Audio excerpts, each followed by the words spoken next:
Welcome back to This Day Live, the Sunday talk show here on the Arise News channel. On Tuesday, there was a mass defection of members of the National Assembly from the governing All Progressives Congress party.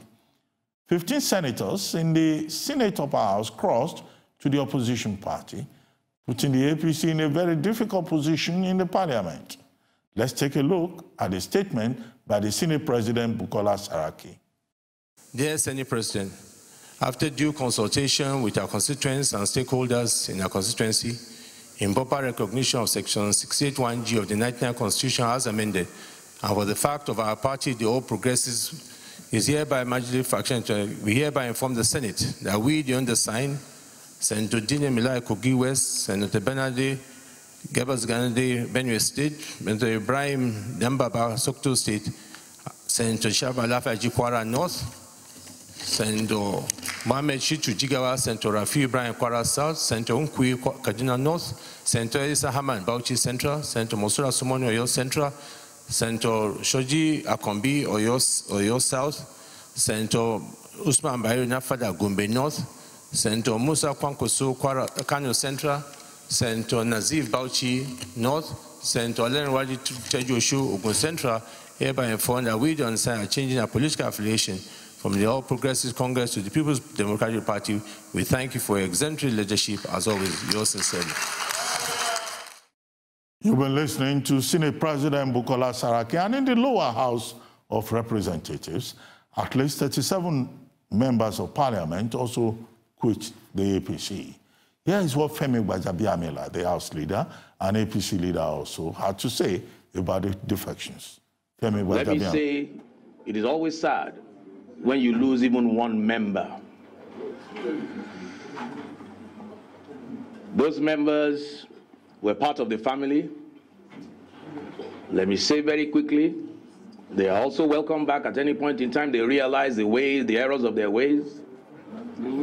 But let me also say that I want to commend the remainder members of the APC in the House who have remained steadfast, who have remained committed to the party. For me, that is what politics is all about, particularly representative democracy, where people elect you on a particular platform for a particular reason. We're trying to build politics of ideology in this country, and that is why I commend our members who have remained committed to the ideology of this party. If ideology was entrenched, we would not see the way people cross carpet the way we see in Nigeria today. In advanced democracies, hardly do you hear about such a thing. So I commend our members for remaining steadfast, for remaining committed to the party. Obviously, the days ahead will be very interesting in the Nigerian political scene, with implications for everything else and the future, particularly. Gentlemen, what do you think? I'll start with you, Terry. Oh, well, but as the election approaches, certainly part of the dynamics will be people who felt that their interest had not been adequately accommodated on one platform, migrating to the other in the hope that their interest will be better accommodated. How reasonable it is to expect that leaving one party for the other 7 months to the general election remains to be seen. When this happened prior to the 2015 election, it was a bigger pool. It was 5 governors at the same time and a large number of legislators. But you don't imagine that some governors will still leave? The governor of Kwara, the governor of Sokoto, in any direction. It could be in any direction. But the key is whether those who are leaving are the ones with the vote or not.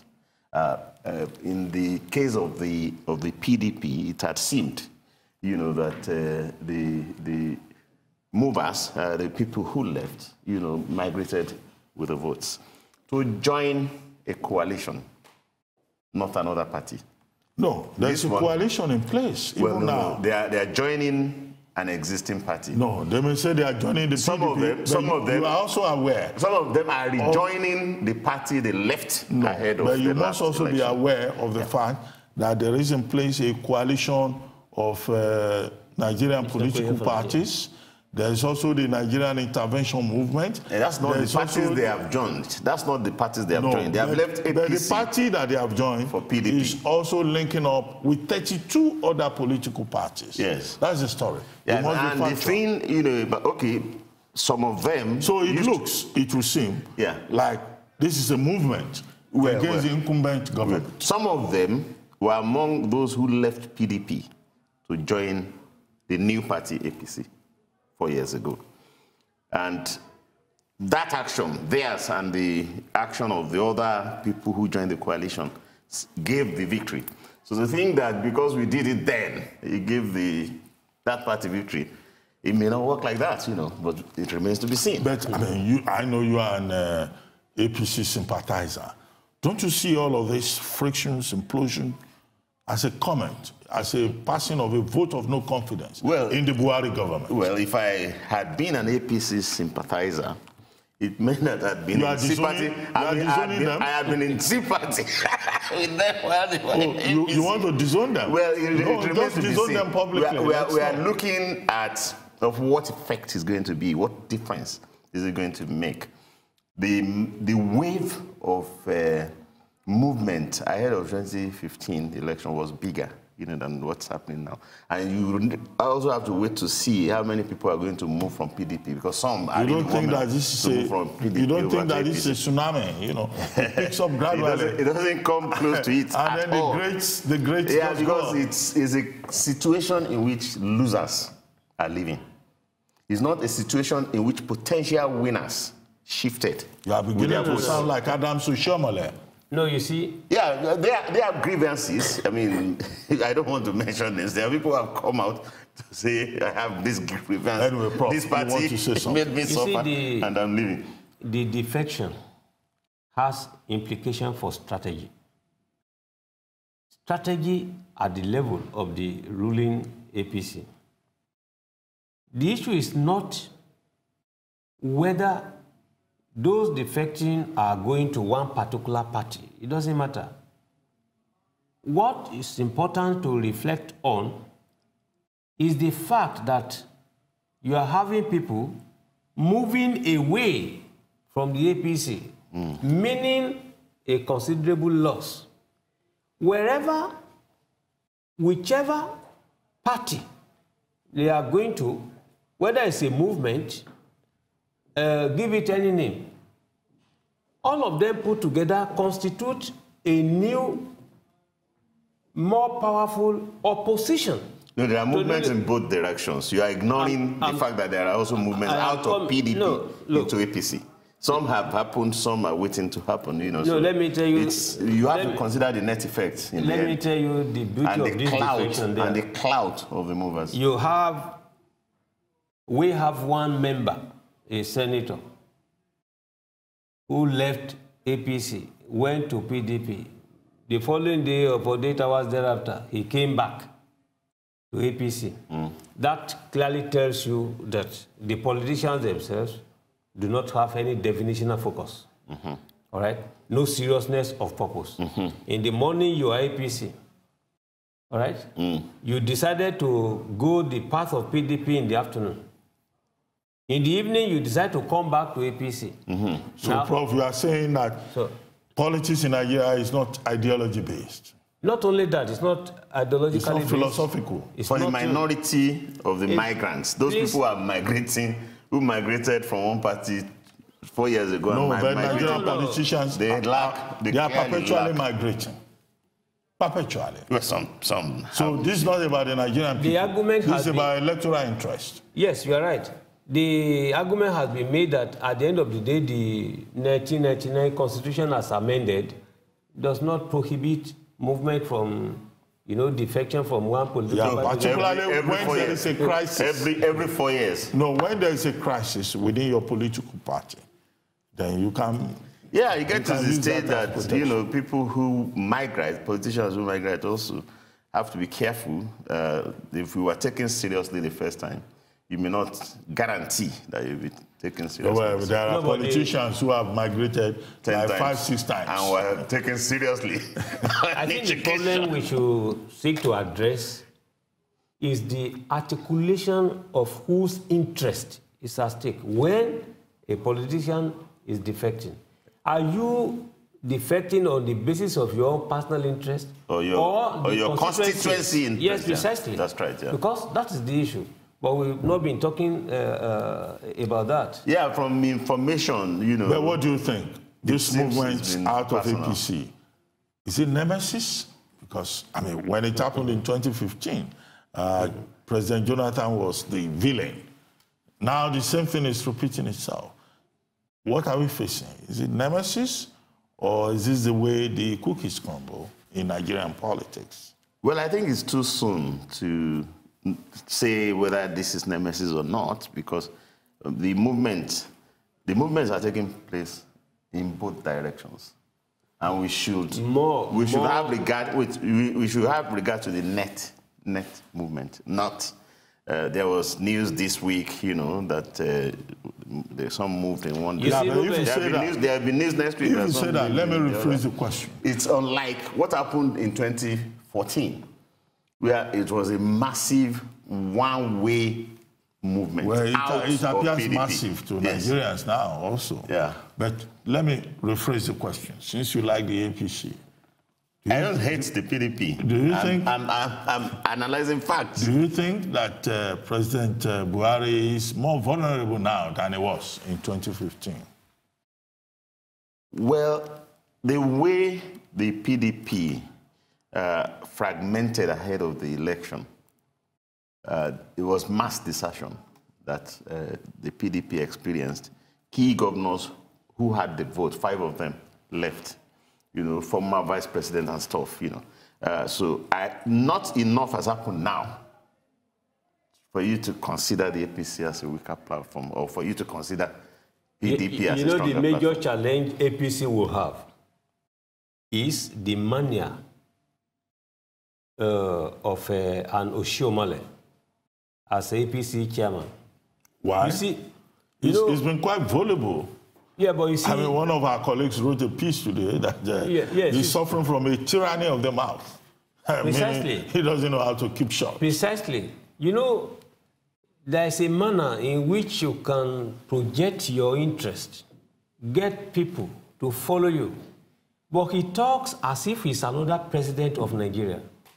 All right? Whereby you can just imagine. I read...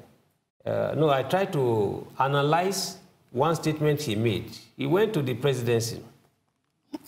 And he's saying that, look, if Mr. President, that is our Muhammadu Buhari, wants to condone, you know, this indiscipline, corruption, etc. Insults. It's an insult, yes. That he, as APC chairman, he will not condone that. Now, please, look at that one. You put it on the scale. Who is he talking to? Which president is he referring to? When does he now have a status as Mr. President? Not to talk of trying to be his superior. You don't talk like that. Now he talks to other political colleagues, you know, in such a way that he's saying, for him, he even said, the Minister of Labor and Employment, that we get the party, that productivity, that they will send him packing. To the extent that he too responded that, look, we founded this party before you came in. You now have ministers, people working for the same ruling party, speaking in conflicting terms. Please, it doesn't project. Well, I agree with you. Somebody needs to tell Mr. Comrade Adams Oshiomhole to keep short a little bit, you know, because talking, you know... Is that making the image of the party and the Buhari in particular? And I'm saying I agree with you. You have already told him. No, I haven't, because I don't know what you think. Well, we have to... You see, it's easy from the sidelines to view what's happening and then exaggerate them. You know, remember... No, in the case of Oshomole, there's no exaggeration. Remember statements in the public space. You asked me what I thought. Okay. And I was telling you. No, I was telling you what I thought. When we watched the Ekiti primaries, there were some extreme comments. You know, in the end, we saw how it ended. So the way it is, you know, in the build-up to an election, the chairman has been... Is going to, you know, there are checks and balances. It's not a dictator, you know, it's not, he can't be a tyrant. He doesn't even have executive powers. He only has powers within the party. So he's saying you suspend people for membership of the party. Let's see. He said that if the minister does not comply within the stipulated 1 week given for him to constitute the board of NSITF, that they will not only get him out, suspended from the party. No, he said he will make sure that the president even sends him out. Suspended. Please hold on. He has powers within the party. But to return to the substantive issue, yes. We started with the defections within the APC. Prof, before we leave this subject, I would like to address what this means for the 2019 elections and the chances of the APC. This is very obvious. When you are on a continuous basis, when you continuously lose members defecting all along, that cannot be plus, it's minus. Secondly, when you have your principal spokesperson talking in, you know, in such a way as to drive away further, well, your people will say, look, you will not have any sleep over whatever, that you don't care, that you are still in the majority. Forgetting that scientifically, as of today, you are in majority. But tomorrow, with the increasing number of people deflecting, you will not have that majority. Well, there are also people who have said, look, this is payback time for President Buhari for going after Senate President Bukola Saraki and other figures like Dino Melaye and Deputy Senate President Ike Ekweremadu. What do you think? Because people have been praising Saraki. They say Saraki looks like the master dribbler of the ball, master of the game. Yes, he enjoys popular support. The perception of the general public in Nigeria is that increasingly the Buharian administration is becoming vindictive. And they do not like that. For instance, now, what is trending right now is that, look,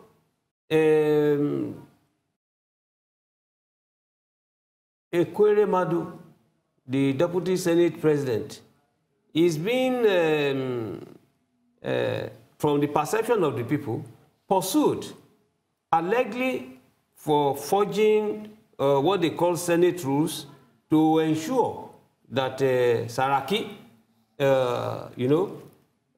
become the Senate President. 3 years ago. 3 years ago.